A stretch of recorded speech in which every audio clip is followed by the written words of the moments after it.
Hello students, this is Divya Kumari Meena, and today we are going to discuss a story, The Open Window. The story Open Window is written by H. Munro. H. Munro was born in 1870 and he was died in 1916. He also wrote under the pen name of Saki. He was famous for his short stories. H. Munro also wrote two famous novels, The Unbearable Bashington and When William Came. The story, The Open Window, is a very well constructed short story. It appears to be a ghost story, but it is not a ghost story. In fact, it is a satire. It is a satire on the belief of the people in ghosts and spirits. The central characters of the story are Vera and Mr. Natal Frampton. Vera is a little girl who is 15 years old. Vera is Mrs. Stapleton's niece, and Mr. Frampton is a visitor who came to Mrs. Stapleton's house to meet her. But when Meera came to know that the visitor is totally unknown about Mrs. Stapleton, he constructed a story and she planned to frighten him away. She she told a story about Mrs. Stapleton that a tragedy happened with Mrs. Stapleton, that 3 years ago her husband and her two young brothers went off for shooting and they never come back.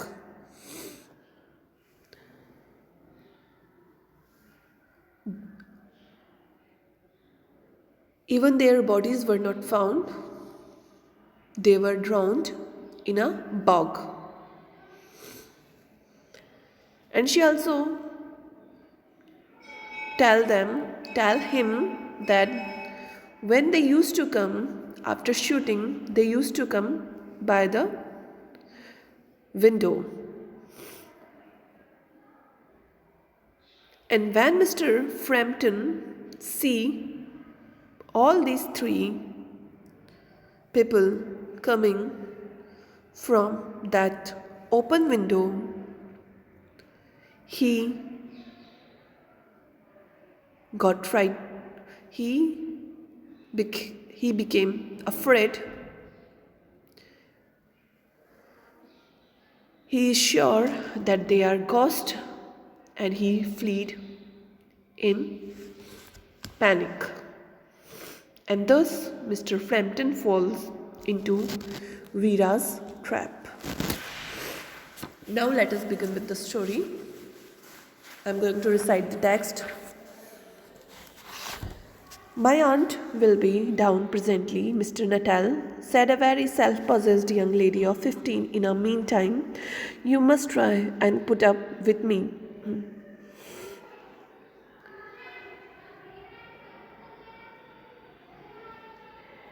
A young lady of 15 years old tell to Mr. Frampton Natal that my aunt is going to come in a short time.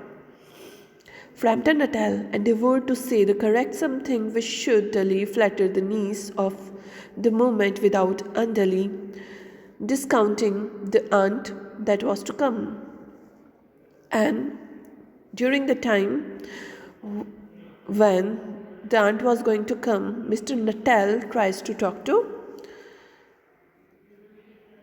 niece of Mrs. Sampleton. Privately, he doubted more than ever whether these formal visits on a succession of total strangers would do much towards helping the nerve cure which he was supposed to be undergoing. And during that time, he was thinking about his disease.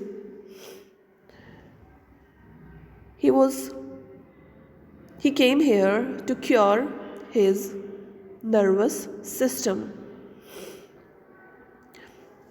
I knew how it will be, his sister had said when he was preparing to migrate to this rural retreat. You will bury yourself down there and not speak to a living soul, and your nerves will be worse than ever from mopping. I shall just give you letters of introduction to all the people I know there. Some of them, as far as I can remember, were quite nice. He came here to cure his nervous system. Therefore, he came to rural area, and when he was coming here, his sister gave him the reference of Mrs. Sappleton.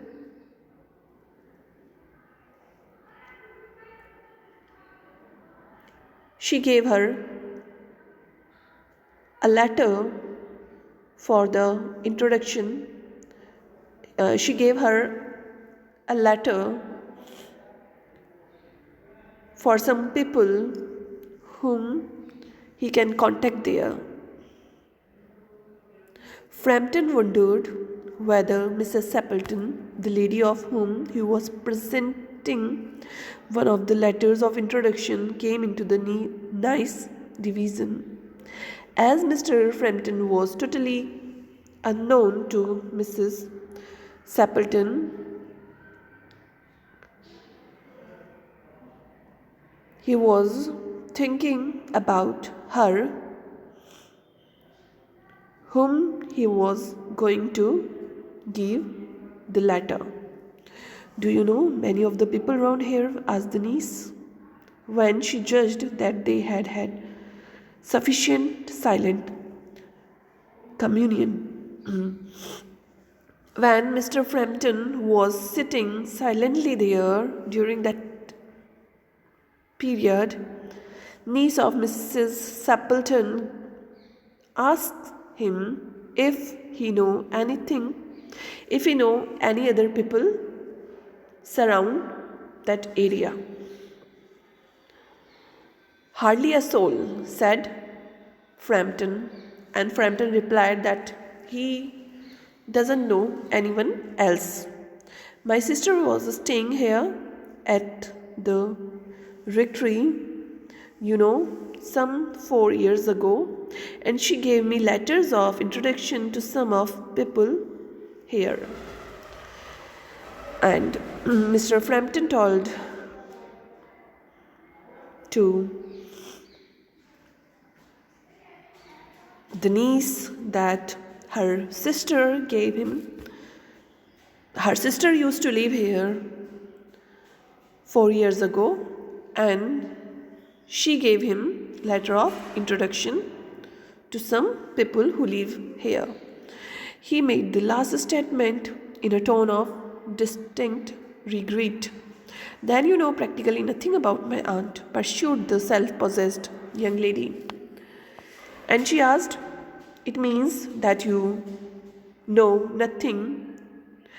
It means that you know nothing about my aunt, only her name and address.